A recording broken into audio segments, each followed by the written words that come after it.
Psalm 9, to the chief musician, set for possibly soprano voices, a psalm of David. I will praise you, O Lord, with my whole heart. I will show forth, recount, and tell aloud all of your marvelous works and wonderful deeds. I will rejoice in you and be in high spirits.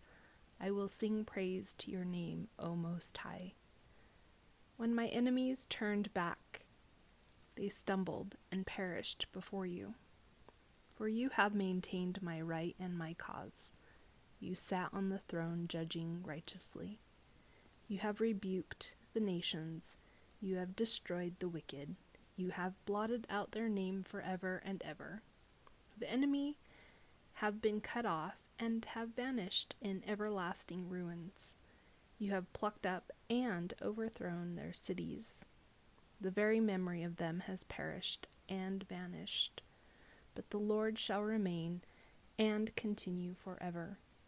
He has prepared and established his throne for judgment, and he will judge the world in righteousness, rightness, and equity. He will minister justice to the peoples in uprightness. The Lord also will be a refuge and a high tower for the oppressed, a refuge and a stronghold in times of trouble, high cost, destitution, and desperation. And they who know your name, who have experienced and acquaintance with your mercy, will lean on and confidently put their trust in you.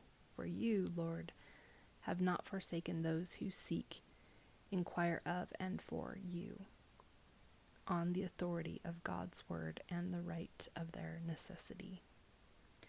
Sing praises to the Lord, who dwells in Zion. Declare among the peoples his doings. For he who avenges the blood of his people shed unjustly remembers them. He does not forget the cry of the afflicted, the poor and the humble. Have mercy upon me and be gracious to me, O Lord. Consider how I am afflicted by those who hate me. You who lift me up from the gates of death, that I may show forth, recount, and tell aloud all your praises. In the gates of the daughter of Zion, I will rejoice in your salvation and your saving help. The nations have sunk down in the pit that they made. In the net which they hid is their own foot caught. The Lord has made himself known. He executes judgment. The wicked are snared in the work of their own hands. Haggaean meditation. Selah, pause and calmly think of that. The wicked shall be turned back, headlong into premature death, into Sheol, the place of the departed spirits of the wicked. Even all the nations that forget or are forgetful of God. For the needy shall not always be forgotten, and the expectation and hope of the meek and the poor shall not perish forever. Arise, O Lord, let not man prevail. Let the nations be judged before you. Put them in fear, make them realize their frail nature, O Lord, that the nations may know themselves to be but men. Selah, pause and calmly think of that.